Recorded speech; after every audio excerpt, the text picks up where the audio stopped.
जिस व्यक्ति ने इस राज्य की कल्पना को जमीन पे उतारा, 2.5 करोड़ लोगों का सपना पूरा किया, मैं आज इन हजारों युवकों के सामने और उनकी तरफ से धन्यवाद देना चाहता हूं इस देश के प्रधानमंत्री अटल बिहारी वाजपेयी जी को, जिन्होंने छत्तीसगढ़ के निर्माण करके आपको अवसर दिया।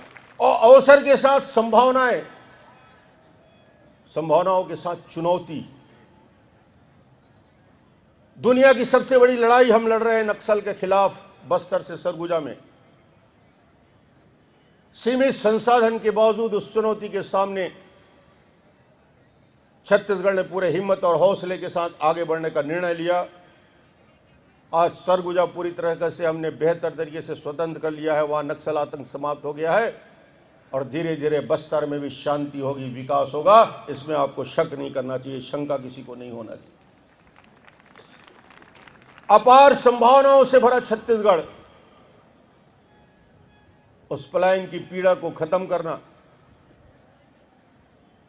स्थानीय स्तर पर रोजगार के अवसर का सृजन करना, और आप गौरव कर सकते हैं इस छत्तीसगढ़ पर।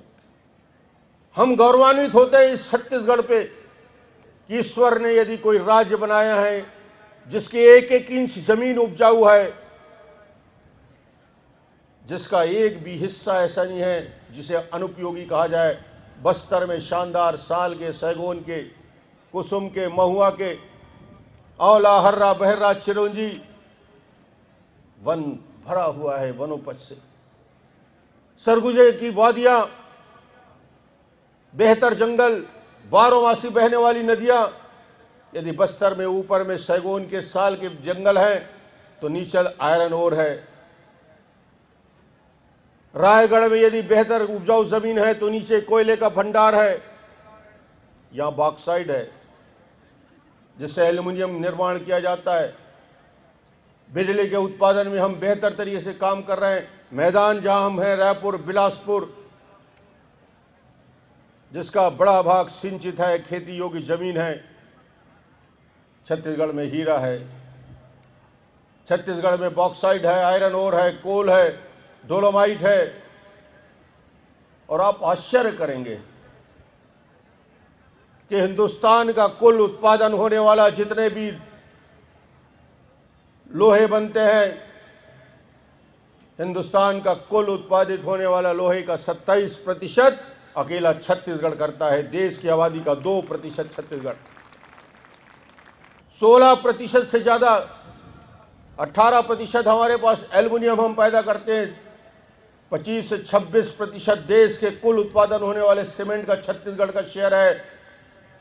और देश में उत्पादन होने वाली जितनी बिजली है, और आने वाले 5 साल के अंदर बिजली का उत्पादन होगा, 30,000 मेगावाट अतिरिक्त बिजली का उत्पादन छत्तीसगढ़ करने जा रहा है। ये देश में अग्रणी राज्य है अपने आप में।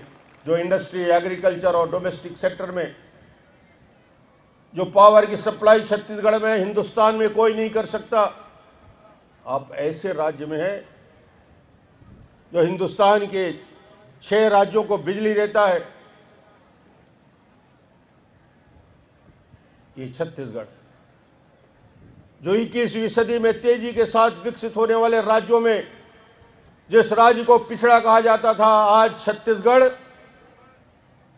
देश के विकास में जीडीपी की ग्रोथ होती है। पिछले 8 साल और 10 साल के जीडीपी का ग्रोथ की बात की जाती है। 10 साल का, 11 साल का हमारा एवरेज जीडीपी 10.4% है। डबल डिजिट में हिंदुस्तान में कोई राज्य नहीं होगा जिसका लगातार 10 सालों में जीडीपी का ग्रोथ है, अकेला छत्तीसगढ़। 11.47, 11.57। इस देश का जीडीपी 5% में जा रहा है और आपका जीडीपी 11.57 है। ऐसे छत्तीसगढ़ में आप रहते हैं जिसने देश को विकास की दिशा दिखाई। इस 9 साल की यात्रा में आत्मविश्वास के साथ खड़ा हुआ छत्तीसगढ़, जो आने वाले कल हिंदुस्तान के राज्यों को बिजली देगा, लोहा का उत्पादन करेगा, बॉक्साइड, एल्यूमिनियम देगा। पावर हब छत्तीसगढ़, धान का कटोरा छत्तीसगढ़। 8,700 करोड़ की धान खरीदी हमने की। 11 राज्यों के लोग छत्तीसगढ़ का चावल खाते हैं। हिंदुस्तान के किसी राज्य में कोने में चले जाइए, यदि आपके प्लेट में चावल है तो छत्तीसगढ़ का होगा, उसकी खुशबू उसमें होगी। यह मैं दावा से कह सकता हूं। आपके चावल से लोगों की भूख जाती है। ये छत्तीसगढ़ है जो देश और दुनिया के सामने ये बताने में सफल हुआ है कि नए राज्य के निर्माण सिर्फ राइट साइज स्टेट नहीं, right size state with resource, और तीसरी बात होती है विजनरी लीडरशिप। जब तक नहीं होगा तब तक प्रदेश आगे नहीं बढ़ सकता, देश आगे नहीं बढ़ सकता।